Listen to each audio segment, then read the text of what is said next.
What is up, guys? It's your boy No Shoes here, coming at you live from the prep room as we prepare for our Week 8 matchup here against Coach Cynthia and the Germany Giraffe Rigs. So this one again. I mean, I've still got an outside shot for playoffs. The more I lose, the more I obviously don't have that chance. But I'm gonna keep going at this, hoping that I can. I've got a few more weeks left. Things are not really in my favor. Definitely on the outside looking in. Gotta hope for a lot, Cleveland Brown style. But hey, who knows? Maybe it can happen. But recap last week, we did take a really hard L. I made a lot of bad plays. I was set up in good positions, and then I let that one get away from me. I'm going to be slower. I'm going to play a lot better in this one. And who knows? Maybe we can come out with a win here. Yeah. So let's get started here. As I said, we're playing Cynthia, the Gen 4 champion. Different Cynthia. But this is her team. She's got a Butterfree, a G-Max, which is something you don't need to sleep on, Excadrill, Rotom Wash, Hitmontop, Colossal, Garbodor, Misdreavus, Grimmsnarl, Druddigon, Celebi, and Chichino. It's pretty relatively scary across the board. You don't need to sleep on Butterfree. She doesn't have any natural sand to set up with for Excadrill, so I have to watch the mold breaker more than anything, but that's neither here and there. The Rotom Wash defensively for my team is real scary.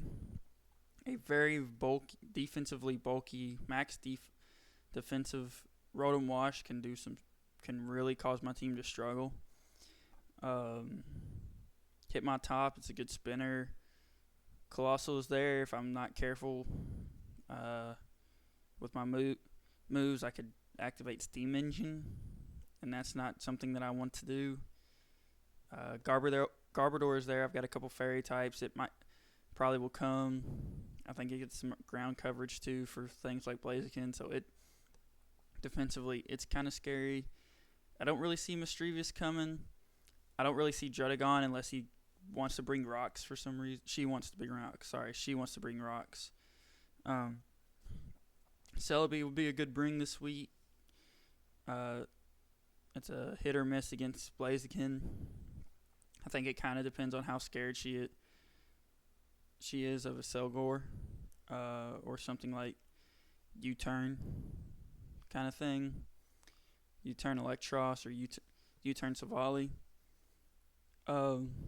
Chichino, really don't see that coming. I don't have a whole lot for it, but what I do have for it scares it away pretty well. But yeah, the things that I really see coming, Butterfree, you never sleep on Butterfree. I see Excadrill coming. She could run it Scarfed and try to get a quick outspeed Earthquake on Blaziken, so I have to watch out for Scarf Excadrill. Rotom Wash is coming. Stupid if she doesn't bring Rotom Wash.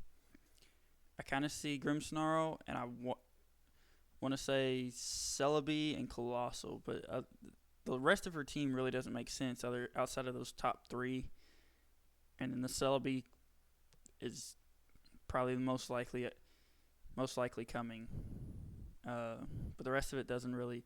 Kind of depends on what she feels is scary in the second part of my team, because she knows that Blaziken's coming, and I bet you she thinks that Decidueye is coming for a counter for Rotom Wash.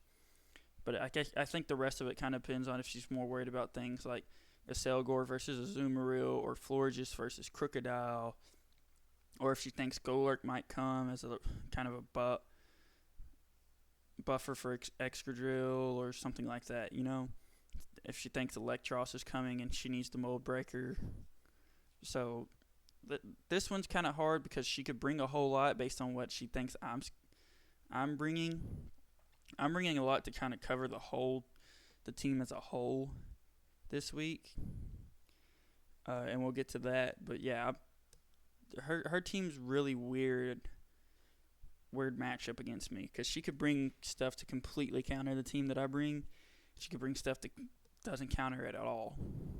Like, it just gets run over by my team. So, the Butterfree is coming, the Excadrill is coming, the Rotom Wash is coming, Colossal probably will come, and Celebi will probably come, but other than that, it's just hard to pick this week. But let's get this started off with what I'm bringing.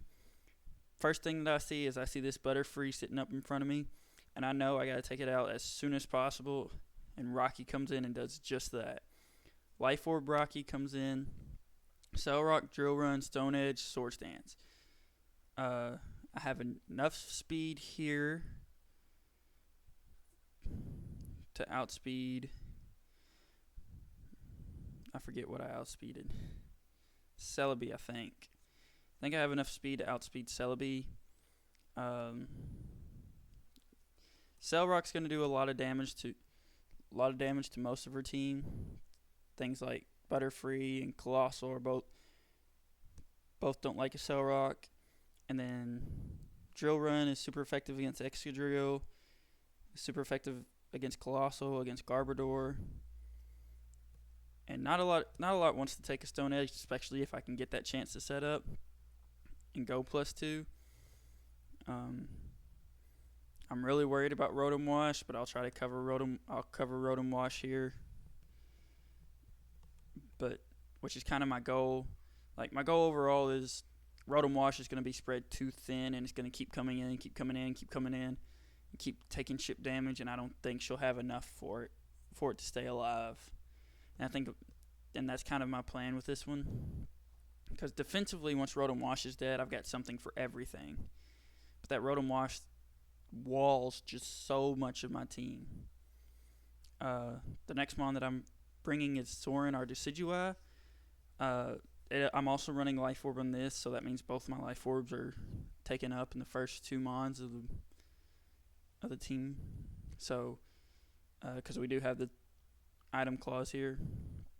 But Decidueye, if I get Stealth Rocks up, which you'll see, I'll bring Stealth Rocks later, with a mon later. But with Stealth Rocks up, a max defense, max HP, plus defensive nature, Rotom Wash, still gets O-Code after rocks.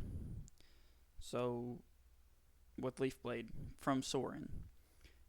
And again, I'm trying to spread this Rotom Wash real thin, so I'm going to bring in Soren, it's going to chase it away. Actually, I'm going to bring in something else first, and then it's going to chase it away. Spirit Shackle is there for things like Mischievous, kind of to try to lock in that Rotom Wash if I get a chance. Really scared of a Garbodor, but I have the Roost. I can Roost back up. Soren's going to be offensively a big part of my match, so I need to keep it as alive as possible. And Defog's there to kind of keep hazards off of my side. Things like Toxic Spikes I don't really like this week. Spikes, I got Spike stacked, I think it was last week, and I just couldn't do anything against it. I didn't bring Defog. So, next mon I'm bringing the Fire Chicken. I'm bringing Blaziken. Bringing Blaze Kick, Power Up Punch, Super Power, and Toxic. Toxic's there for most things that I can't just Power Up Punch and set up on. I'm bringing Super Power because Super Power is the only thing that really does some damage that I can bring to Rotom Wash. In case Rotom Wash does come in on me. Power Up Punch there is to go +1. Blaze Kick is there for things like Butterfree. Most of her team doesn't want to take. Celebi doesn't want to take one. But yeah, Blaziken's coming. They're gonna be. I'm hoping that she's super hardcore preps for Blaziken, and really get scared of it, and Rocky can kind of do some damage on the back end. I really have to watch out for a Scarf Excadrill though. I OHKO Excadrill, but if she brings it Scarfed, I have to be able to go +1 before she can. Before that, so The next mon I'm bringing here, I'm bringing my type change. I'm bringing Savali Grass. Why am I bringing 2 grass types with the Butterfree on the G-Max Butterfree? Again, I'm bringing 2 grass types because I'm trying to spread that Rotom Wash thin. Rotom Wash is going to switch into a lot of my team. So if I bring in something like Savali or Soarin to chase it out, and it has to keep coming back in, it's going to start to struggle to stay alive. And that is the whole goal of bringing Savali. And you'll notice I put Rock Slide on Savali solely for the Butterfree. It's going to dent the Butterfree quite a bit. And it makes me less scared of